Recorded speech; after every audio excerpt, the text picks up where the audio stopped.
And Conference Centre shortly. There's Angus Robertson, the party's deputy leader, introducing the First Minister, mounting the steps in the hall at the Conference Centre to a standing ovation. Let's hear from the First Minister and SNP leader now as she gives her keynote spring conference address to the conference in Aberdeen.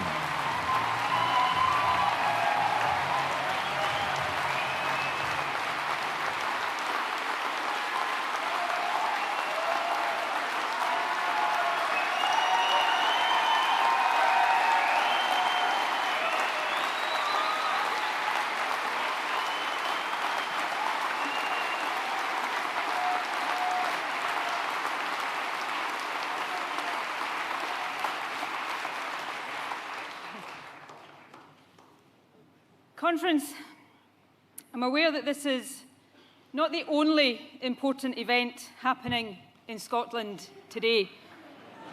And no, I'm not talking about Gordon Brown delivering the same speech again.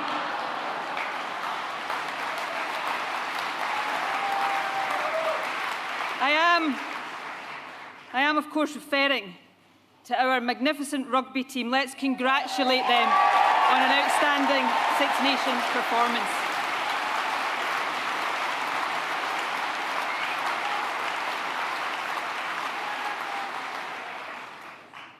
Friends, it's great to be here in the Granite City, to look out at a conference hall packed with so many people from all walks of life and from every corner of our country. You reflect the strength and depth of the SNP. You are a reminder that other parties might appeal to one section of our community or one part of our country, not the SNP. We are a national party with a truly internationalist outlook.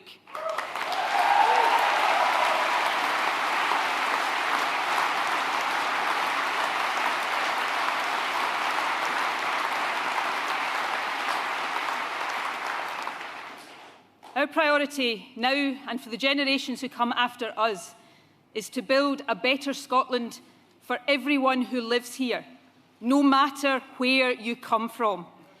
Often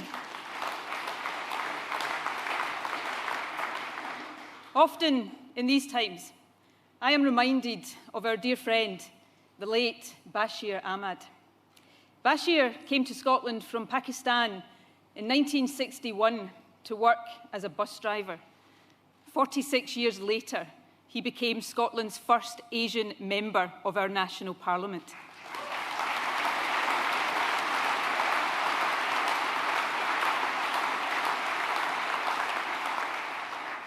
The very first time he addressed an SNP conference, Bashir articulated this simple message. It's not where we come from that's important, he said. It's where we are going together.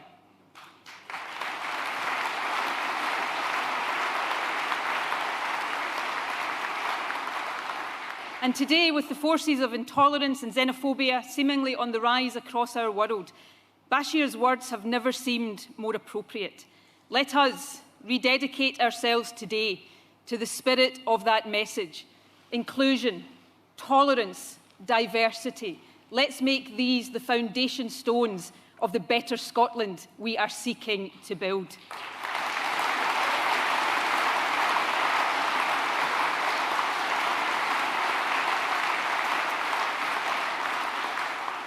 Friends, it is great to see so many of you here today, but I hope you will forgive me, because my speech this afternoon is not really aimed at you.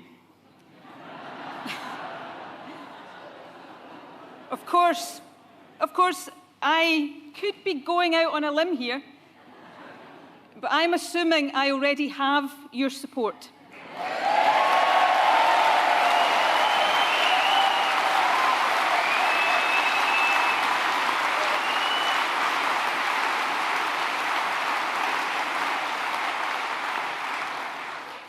I'm assuming that you need no persuading that Scotland should not be dragged out of Europe by a Tory government intent on a disastrous hard Brexit.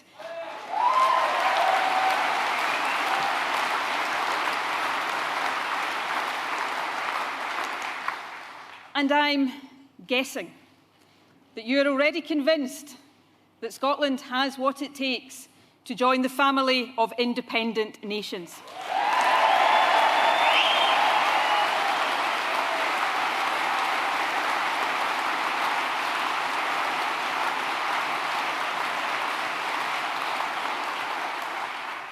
Well, that's a relief.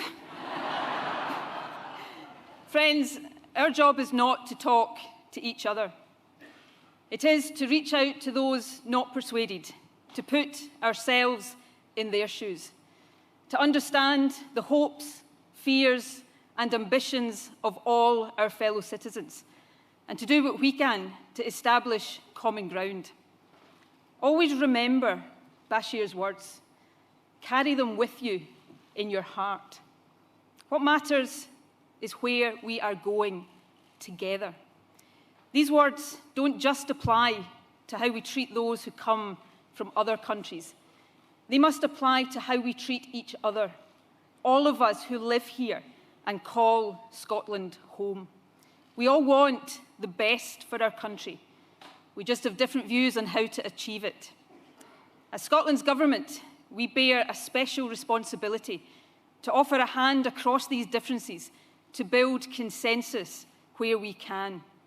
So let us resolve to argue our case with passion and commitment, yes, but at all times with courtesy, understanding and respect.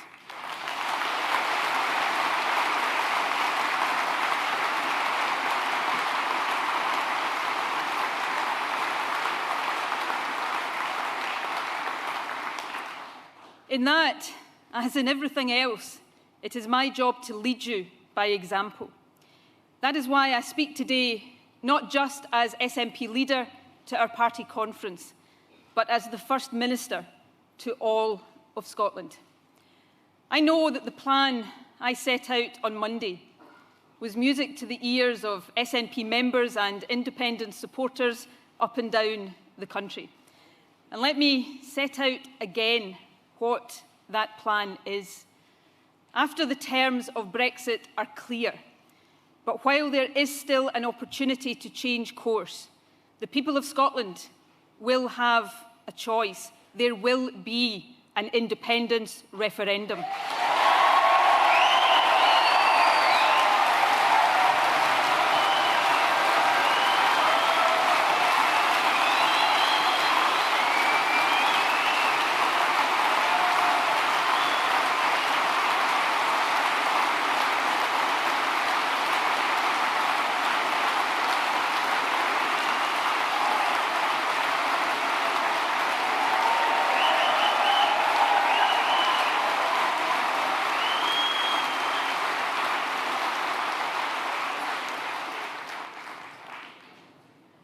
But I also know that for every one of us who is full of excitement and anticipation, there will be someone else feeling nervous and anxious, perhaps even resentful. In the last few years, it has been one big decision after another. You have been bombarded with statistics, claims and counterclaims. You might have had heated discussion with friends and family. Even though you may feel, like we do, that 2014 was a positive and vibrant exercise of democracy, you might not relish going through it all over again. I understand that. So I want you to know that I did not reach the decision lightly. Indeed, for months I have strived to find compromise and agreement with the Prime Minister. Despite our overwhelming vote for Remain, the Scottish Government accepted that Scotland within the UK would leave the EU, but that we should seek to retain our place in the single market. We proposed substantial new powers for the Scottish Parliament, short of independence, that would help protect Scotland's interests in a post-Brexit UK. But instead of meeting us halfway, or frankly, any of the way, Westminster chose to dig its heels in. Our efforts at compromise with the Prime Minister met with a brick wall of intransigence. And you know, that is a concern that should resonate far beyond Scotland. The Prime Minister's attitude should worry all of us, hoping that negotiations with Europe will not be a disaster. Because, and let me put this bluntly, if she shows the same condescension and inflexibility, the same tin ear to other EU countries as she has to Scotland, then the Brexit process will hit the rocks.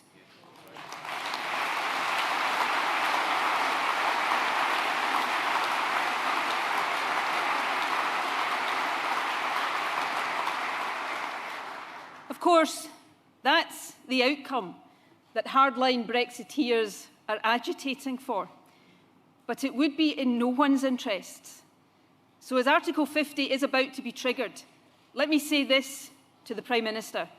Stop putting the interests of the right wing of your party ahead of the interests of the people of our country.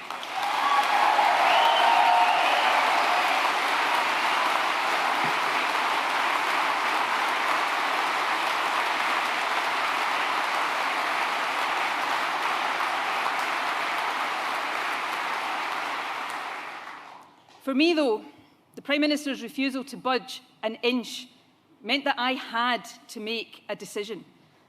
I could have taken the easy option. I could let Scotland drift through the next 2 years, hoping for the best, but knowing that the worst is far more likely.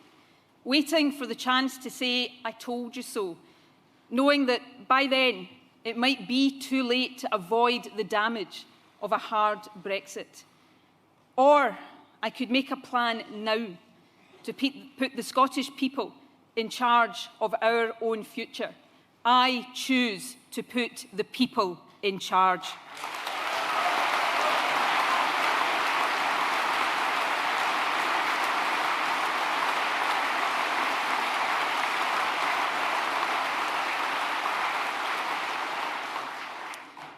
The fact is, our country stands at a crossroads. The future of the UK looks very different today than it did 2 years ago. We know change is coming. The only question is what kind of change. And on that, we are not powerless. We can still decide which path we take. Whatever our different opinions on independence, we can all unite around this simple principle. Scotland's future must be Scotland's choice.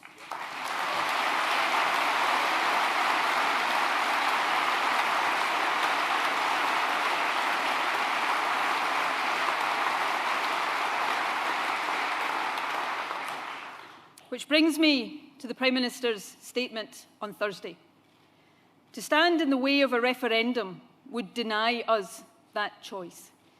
It would mean that the path of our country was determined not by us, but for us. Decided by an increasingly right-wing, Brexit-obsessed Tory government. A government that some predict will be in power now until 2030 and beyond. Thanks, in no small part, to the embarrassing shambles of an opposition that Labour has become.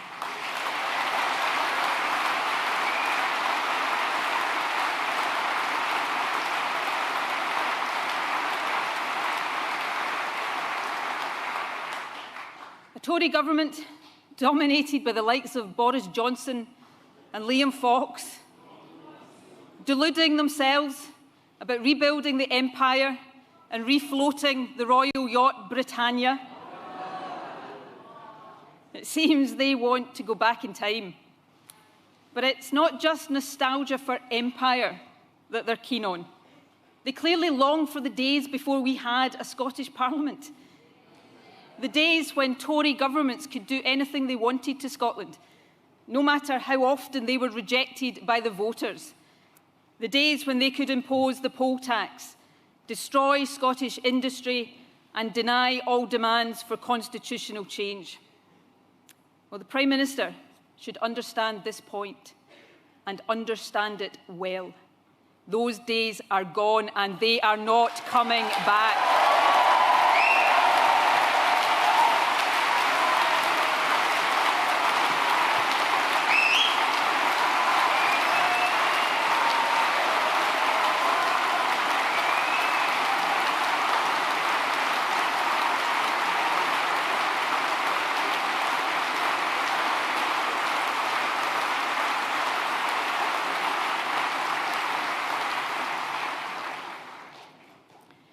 Next week, in line with the mandate secured at last May's election, we will ask the Scottish Parliament to agree that the Scottish people should have the right to choose our own future. We will ask Parliament to agree that this choice should be exercised at a time when we know the terms of Brexit, but before it is too late to take a different path. And we will ask Parliament's permission to seek the legal authority that will allow the people of Scotland to have that choice. If a majority in the Scottish Parliament endorses that position, the Prime Minister should be clear about this. At that point, a fair, legal and agreed referendum on a timescale that will allow Scotland an informed choice ceases to be just my proposal or that of the SNP. It becomes the will of the democratically elected Parliament of Scotland.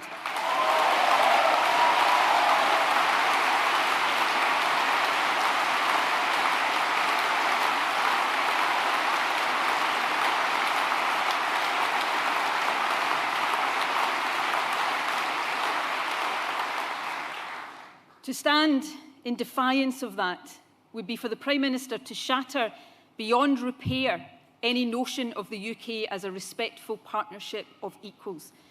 She has time to think again, and I hope she does. If her concern is timing, then within reason I am happy to have that discussion.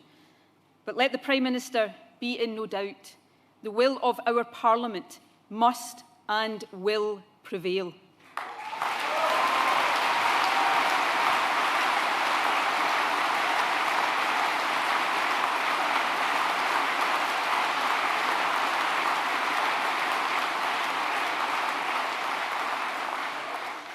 Of course, the Tories' reluctance to allow Scotland a choice isn't really hard to fathom. They are now terrified of the verdict of the Scottish people.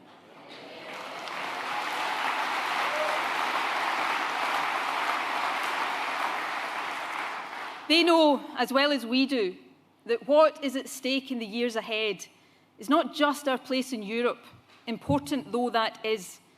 What is at stake is the kind of country we are going to be. With independence, the country we become is up to us, all of us who live here. We can choose to be a compassionate country with a big heart and a helping hand for those in need.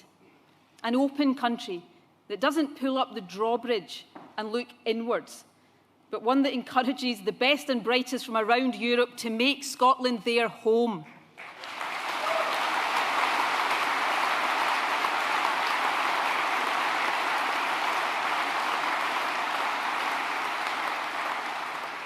And not just from the goodness of our hearts, but for reasons of hard-headed self-interest as well. Scotland needs people to want to work here, in our businesses, our universities, and our public services. Of course, people have concerns about immigration that need to be addressed. I know that from my own constituency. But as we decide the kind of country we want to be, we must be clear about the choice on offer. For the current UK government, ending free movement comes before everything else, including the health of our economy. It is their #1 priority. And make no mistake, for Scotland, the result will be lower living standards and a hit to our prosperity. So not just for the sake of our values, but for our economic future as well, it's time to take a different course. It's time to stand against the demonisation of migrants and to stand up for those who choose to join us in building a better Scotland.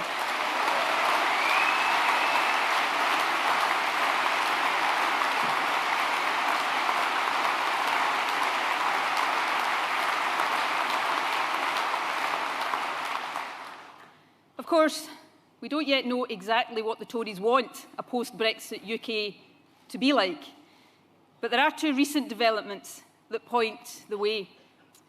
Last year, under pressure, David Cameron accepted what was called the Dubs Amendment.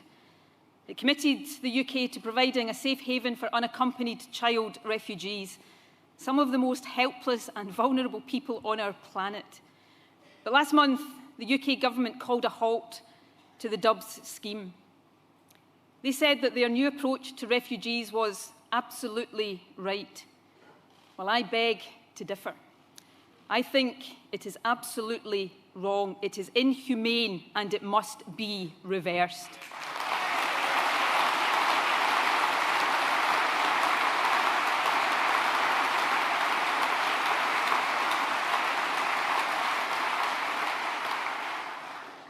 The second issue is the status of EU nationals. Men and women who have built lives, families and careers here. People who, overnight in June last year, lost all certainty about their futures. You know, it's a depressing commentary on the state of British democracy that it took the House of Lords to do the right thing. But fair play to them, they did. They secured an amendment to the Brexit bill guaranteeing the right of EU citizens to stay in the UK. It is even more depressing that the Westminster government then whipped its MPs in the House of Commons to overturn that guarantee. It is indefensible. You cannot lecture others about politics not being a game while you are using the lives of human beings as pawns.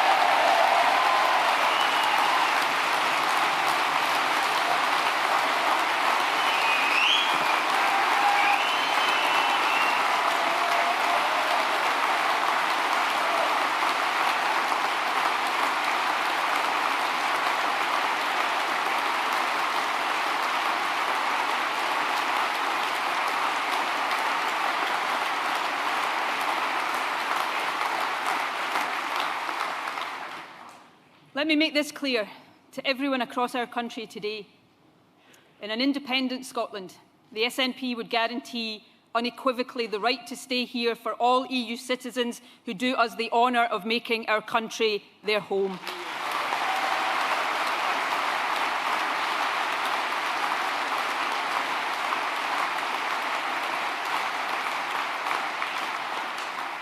Compassionate, open-hearted and hard-headed, that's the kind of country I want Scotland to be. We must be resourceful and enterprising as well.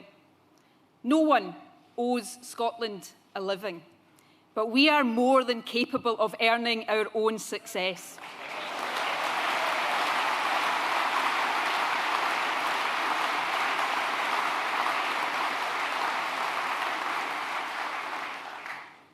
In the debate about our future, you, the people of Scotland, deserve to hear us speak frankly about the challenges facing the Scottish economy, the challenges of independence and the challenges we will face under an austerity-obsessed Tory government pursuing a hard Brexit.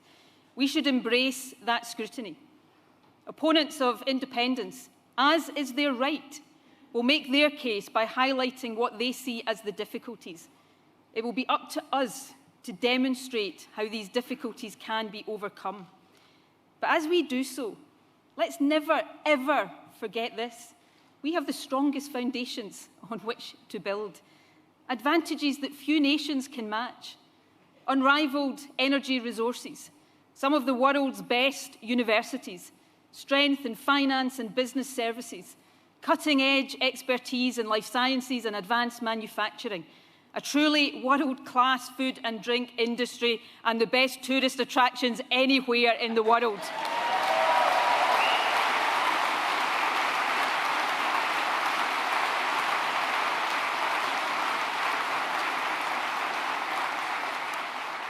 Well, almost the best.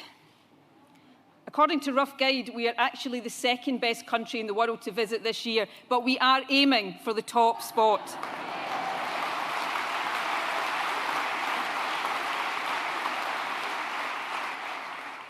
The point I'm making is this. As we debate our future, let's do so openly and honestly. But let no one, for or against independence, ever seek to run down Scotland's strengths and our nation's great potential.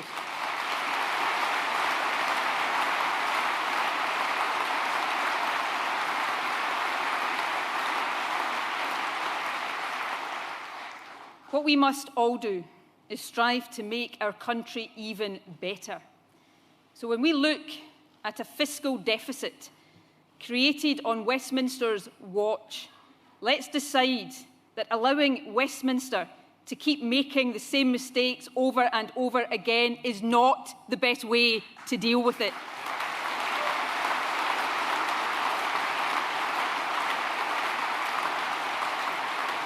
Instead, let us be a country that works out how to build, grow and innovate our way to a stronger and more sustainable future in a way that keeps faith with our own values of social justice. A country that makes its own choices, like choosing to invest in public services and a brighter future for our young people, not in a new generation of nuclear weapons.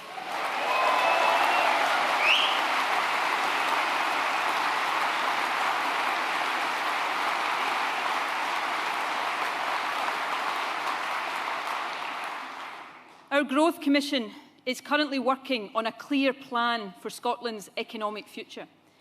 The Commission will conclude its work over the next few months, and we will then present its outcome for public scrutiny and debate.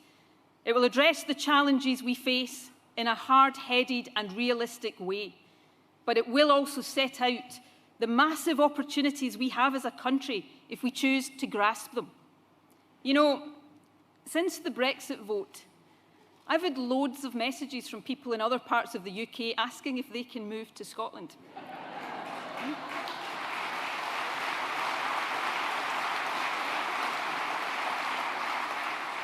Now, I'm sure many of them are joking, but if any of you are listening today, there is a serious point. The UK is about to turn its back on membership of the world's biggest single market. Imagine what will happen if Scotland chooses to stay. We will become a magnet for talent and investment from all across the UK.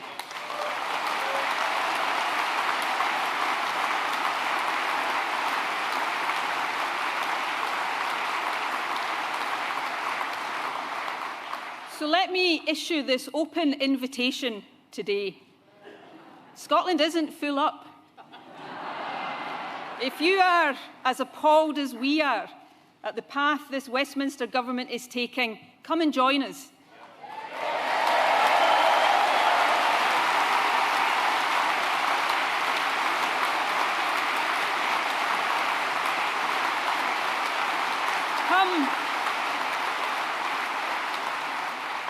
Come here to live, work, invest or study.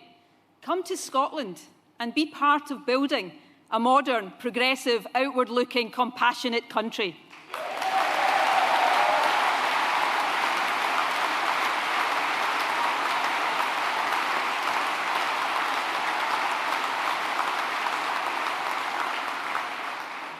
It is down to us to make the economic case for independence, to answer clearly the questions that people ask, and we will.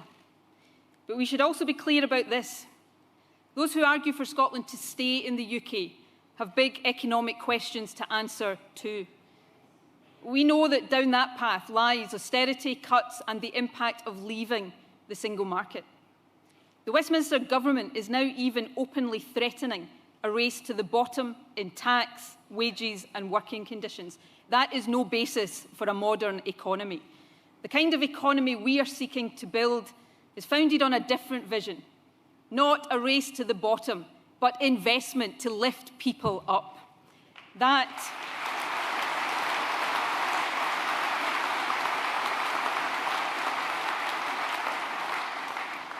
is our plan, not just with independence, but in the here and now. Since we took office, Scotland's productivity, so crucial to our economic prospects, has grown by almost 10%. Productivity in the rest of the UK has grown by just 1/10 of 1%. So we have a good record but we have more to do. Key to our success will be digital skills. You know, it's estimated that if we make better use of cloud technology and big data, the benefits to our economy could be over £5 billion a year. Recent studies estimate that we need more than 12,000 new workers with digital skills every year. And yet only a quarter of businesses report that they are doing anything at all to develop the technology skills of their current workforces. We need to change that. Scotland can't afford to lose out on the digital revolution. So I can announce today that we will establish a new 3-year, £36 million support fund to meet the upfront costs of digital skills training, helping businesses to invest in their staff and build our country's future.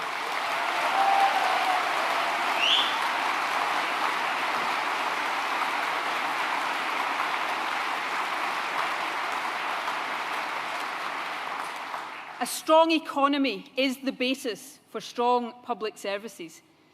In a few weeks' time, people across the country will make their judgment on who should run local services. The Tories have based their entire campaign for these council elections on denying the people of Scotland the right to choose our own future. Our campaign is all about improving Scotland's communities.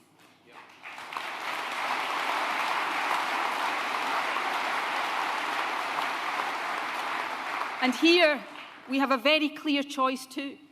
Last month, our budget invested hundreds of millions of pounds of extra resources in local services. The Tories voted against that budget because it didn't deliver a tax cut for the highest earners. Same old Tories. Tax cuts for the richest and just cuts for the rest. So my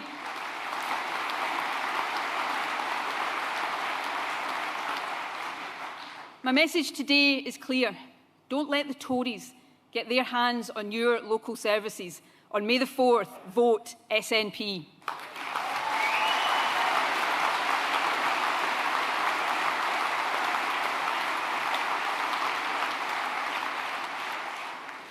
We work to build a better Scotland every single day. In May, as well as contesting these council elections, we will mark 10 years of our SNP government. I am proud of the work we have done, but I know we have much, much more to do. Today, I want to thank everyone up and down the country who works in our public services. I want to thank particularly those who work in our National Health Service.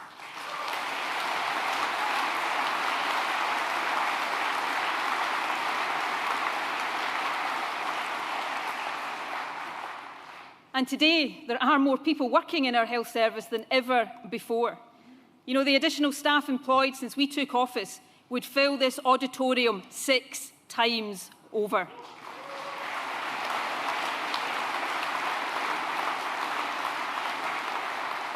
And that is necessary. With populations getting older, pressures on health services across the world are intense. Nowhere, perhaps, do we see that more clearly than in our accident and emergency services. But there we also see the commitment of our NHS professionals. In Scotland, 90.8% of patients are seen within the 4-hour target. That's still not as good as we want it to be, but it is better by a significant distance than any other part of the UK. In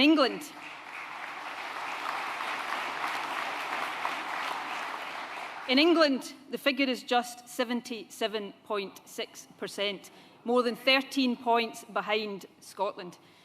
Perhaps someone should have informed the Prime Minister of that fact before she had the brass neck to lecture us about governance.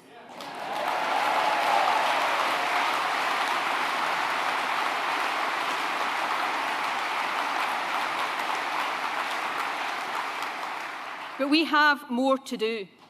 One of the challenges that our NHS faces is the increasing number of people seeking support from mental health services.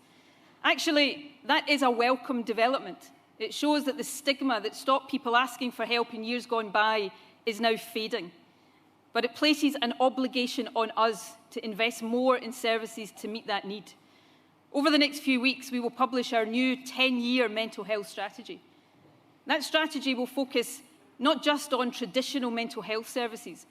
It will look at what we need to do across the NHS and in wider society too. For example, we know that GP surgeries and A&E services are often the front line for mental health. And outside the NHS, we know that too many who end up in our prisons and our police cells have mental health issues that go untreated. We want to change that. So let me outline today just some of the action we will take. We will increase the mental health workforce, giving access to dedicated mental health professionals to all of our A&E departments 24 hours a day, to all of our GP practices, to every custody suite in every police station and to our prisons. In total, we will increase the budget by £35 million over the next 5 years to support the employment of 800 additional mental health workers in our hospitals, GP surgeries, prisons and police stations.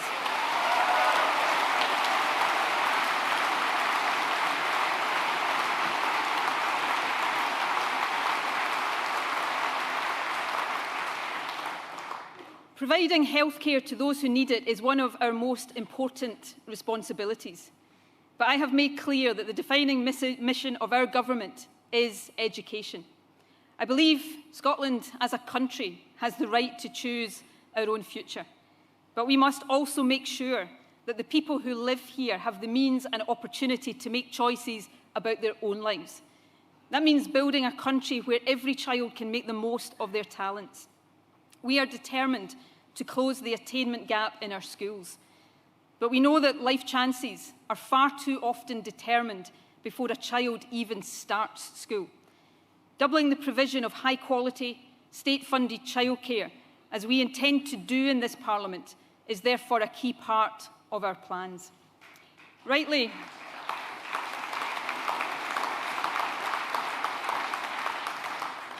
when we talk about the childcare revolution, we focus on the benefits for children and parents. But there is another benefit. Delivering our pledge will involve the recruitment of thousands more people to work in our nurseries. We need to demonstrate how much we value this work. I'm very proud of the steps our government has already taken to extend payment of the living wage. We have led by example in the public sector, and we have encouraged businesses to see the benefits not just for their staff, but also for their bottom line. I can confirm today that we intend to apply that approach to our expansion of childcare. In public sector nurseries, staff already receive the living wage, but there are currently around 1,000 private nurseries helping to deliver our free childcare policy, and currently around 80% of the childcare staff who work in them don't earn the living wage. That's 8,000 people in total. There are few more important jobs than caring for our youngest children. So I can announce today that by the end of this Parliament, we will invest £50 million to ensure that all staff working in private nurseries delivering our childcare pledge are paid the real living wage.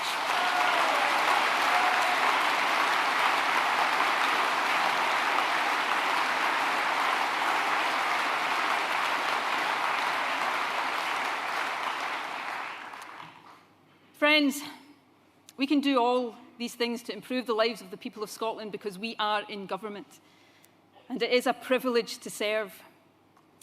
That privilege to serve is something we should never take for granted. We must earn and re-earn the trust of the people each and every day. The opportunity to serve our country in government was something that past generations of SNP members could only dream about. But it is down to their efforts that I stand here before you as First Minister. When the story of our party and of Scotland's independence is written, it will be those who worked so hard against seemingly impossible odds who will take centre stage.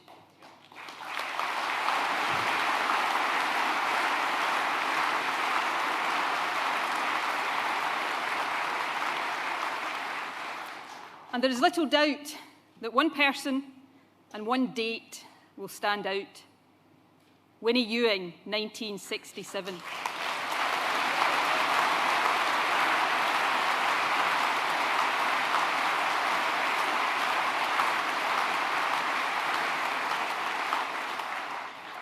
Exactly 50 years ago this year, Winnie won the Hamilton by-election. and made this famous declaration: "Stop the world, Scotland wants to get on."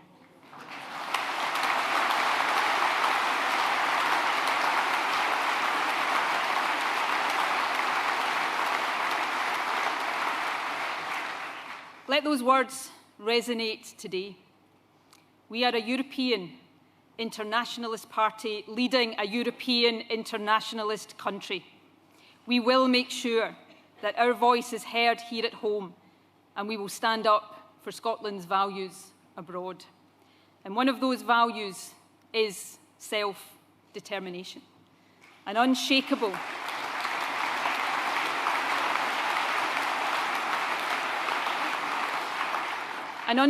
belief in the sovereign right of the people of Scotland to determine our own future.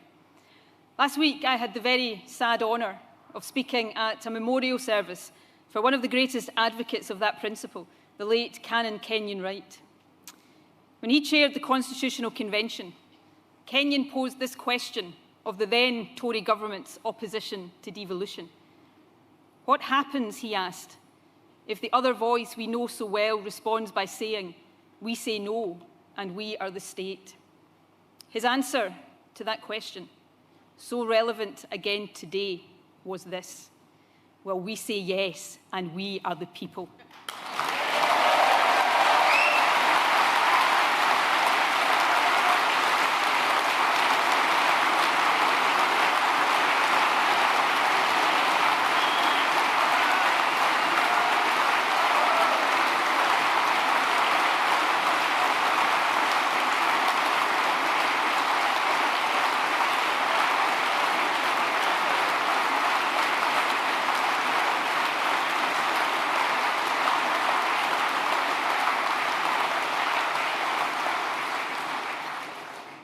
Friends, as we go forward, we must work to win the support of the people and the communities that we serve.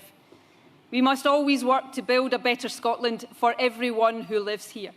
We must stand up for our country and always trust the people.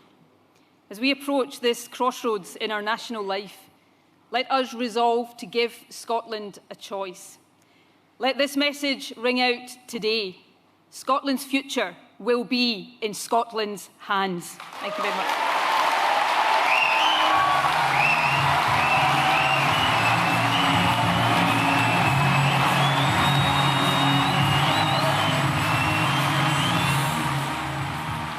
The SNP leader and First Minister Nicola Sturgeon there, taking the applause after her spring conference speech in Aberdeen, a national party with a truly internationalist outlook. She said she appealed to those outside the hall who might be resentful about another referendum, but said one will happen, and the vote in Parliament next week becomes the will of the Parliament of Scotland. She focused strongly on being pro-immigration, saying come to Scotland, but recognised that people would have concerns, and also said it was useful for economic reasons. Of course, ending there, just saying Scotland's future in Scotland's hands. Professor John Curtis joins me still here in the studio there. The First Minister's hugging Jerry Fisher, one of the well-known delegates there. John, just your initial reaction.